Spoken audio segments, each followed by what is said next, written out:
Hello दोस्तों, welcome to tech study. मैं हूं प्रशांत। तो चलिए सीखते हैं आज के 10 करंट अफेयर से कुछ ज़्यादा। तो चलिए शुरू करते हैं।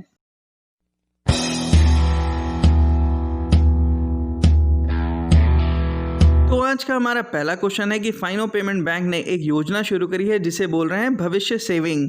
हमारा दूसरा क्वेश्चन है कि सुजू ग्रिवाल जॉर्ज जी को सेंटर की कमिटी एंड साइंस टेक्नोलॉजी में चुन लिया गया है। तीसरा क्वेश्चन हमारा है कि इंडियन कोस्ट गार्ड ने इंडोनेशियन कोस्ट गार्ड के साथ में एक समझौता करा। और चौथा क्वेश्चन हमारा है कि इसरो ने एक सैटेलाइट लॉन्च करा है जो कि ब्राजील का सैटेलाइट है। तो चलिए जानते हैं इन क्वेश्चंस के बारे में कुछ बेहतर तरीके से।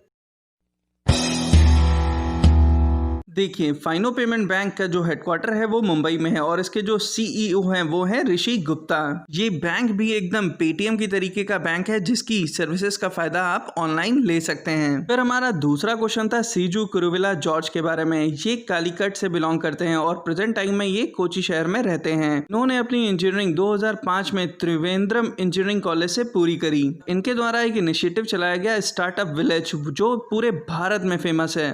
इसी रीजन की वजह से इनको इस कमेटी में चुना गया।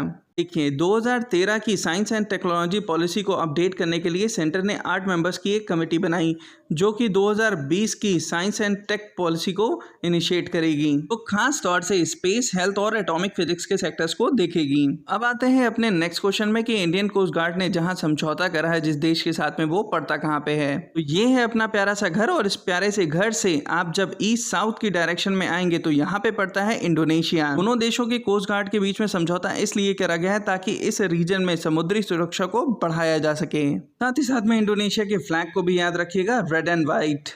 देखिए, इंडोनेशिया की जो कैपिटल है उसे बोलते हैं जकार्ता और ये एक इस्लामिक देश है। यहाँ पे मुस्लिम आबादी करीबन 86% है, क्रिश्चियनिटी यहाँ पे 10%, हिंदुइज्म अगर देखें तो करीबन 2% के आसपास रहता है और बुद्धिज्म करीबन 1% से भी कम है। यहाँ के जो राष्ट्रपति हैं उनका नाम है जोको विडोडो, बिल्कुल बराक ओबामा जैसे लगते हैं और इस देश में राष्ट्रपति शासन चलता है। आइए अब बात करते हैं ब्राज़ील के सैटेलाइट के बारे में। देखिए, 2014 में जो ब्रिक्स समिट हुई जो कि छठी समिट थी जिसमें ब्राज़ील, रशिया, इंडिया, चाइना और साउथ अफ्रीका शामिल हैं। तब इस समिट में इन दोनों देशों के बीच में एग्रीमेंट हुआ कि इसरो ब्राज़ीलियन सैटेलाइट को लॉन्च करेगा। अब ये जो सैटेलाइट लॉन्च की गई है अमेजोनिया 1, इसका काम ये होगा कि ये ब्राज़ीलियन फॉरेस्ट के ऊपर नज़र रखेगी। आप सभी जानते होंगे कि अभी हाल ही में अमेजोन जंगलों में बहुत बड़ी आग लग गई थी। जिस व्हीकल को इसरो ने यूज़ करा है उसे बोलते हैं polar satellite launching vehicle. ISRO का जो फुल फॉर्म होता है उसे बोलते हैं इंडियन स्पेस रिसर्च ऑर्गेनाइजेशन और इसकी स्थापना विक्रम साराभाई ने 15 अगस्त 1969 को की थी और इसका हेडक्वार्टर जो है वो हमारा बेंगलुरु में है। मौजूदा समय में जो इसके डायरेक्टर हैं उनका नाम है कैलाशवा दिवो सिवान और यकीन माने भारत के अंदर शायद ये पहला इंस्टीट्यूशन है जिसने अपनी जगह इंटरनेशनली बनाई है। अब आइए थोड़ा सा ब्राज़ील के बारे में भी जान लेते हैं। तो ये है अपना प्यारा सा घर और इस प्यारे से घर से जब आप वेस्ट साउथ डायरेक्शन में आएंगे तो यहाँ पे पड़ता है ब्राज़ील। ये इसका फ्लैग है और साथ ही साथ में ये इनका नेशनल एम्बलम है।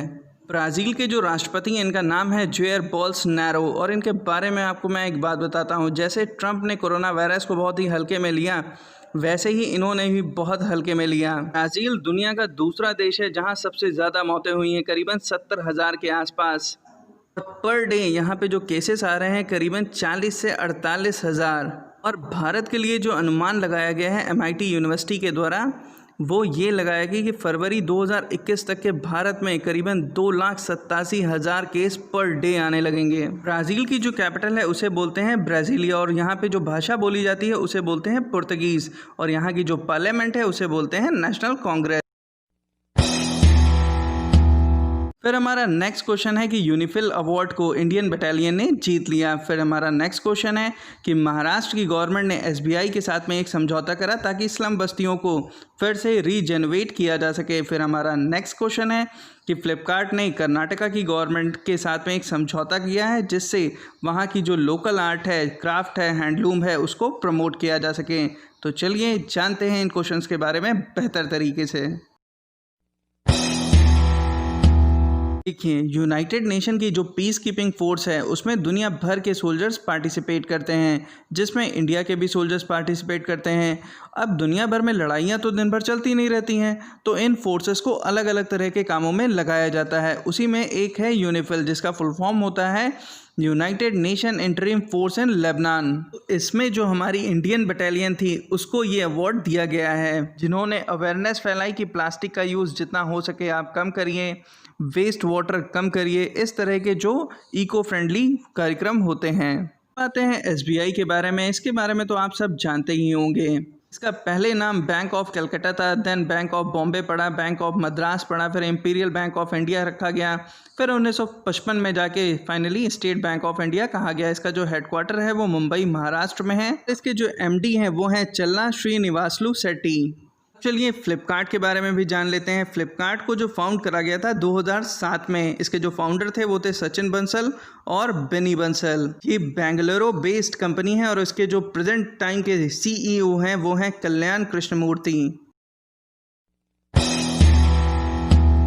हमारा नेक्स्ट क्वेश्चन है कि सेबी ने डिसाइड किया है कि जो उसकी एडवाइजरी कमेटी है म्यूचुअल फंड्स के ऊपर, उसमें वो बदलाव करेगी और इसे लीड करेंगी उषा थ्रोट। फिर हमारा नेक्स्ट क्वेश्चन आता है कि आरोग्य संजीवनी पॉलिसी के थ्रू जो आप पहले 5 लाख रुपए इस पॉलिसी के थ्रू पा सकते थे, इरडा ने इसके कैप को रिमूव कर दिया है। अब इस पॉलिसी से आप कुछ ज़्यादा भी पा जाएंगे। फिर हमारा नेक्स्ट क्वेश्चन है कि मास्टर कार्ड करीबन 250 करोड़ रुपए इन्वेस्ट करेगा इंडिया के स्मॉल मीडियम एंटरप्राइजेस बिजनेस के अंदर। तो चलिए जानते हैं इन क्वेश्चन के बारे में बेहतर तरीके से। देखिए, सेबी का जो फुल फॉर्म होता है उसे बोलते हैं security and exchange board of India और इसकी स्थापना 1992 12 अप्रैल को की गई थी। इस इंस्टीट्यूशन का मेनली काम ये होता है कि स्टॉक एक्सचेंज के अंदर या शेयर मार्केट जिसे आप कहते हैं उसके अंदर अगर कोई कंपनी अपने आप को रजिस्टर्ड कराने के लिए जाती है तो उसे मॉनिटर करना कि कहीं वो कंपनी फेक तो नहीं। इसका जो हेडक्वार्टर है वो मुंबई में है और इसके जो चेयरपर्सन है मौजूदा समय के वो हैं अजय त्यागी। फिर आता है IRDAI। इसका जो फुल फॉर्म होता है उसे बोलते हैं insurance regulatory and development authority of India.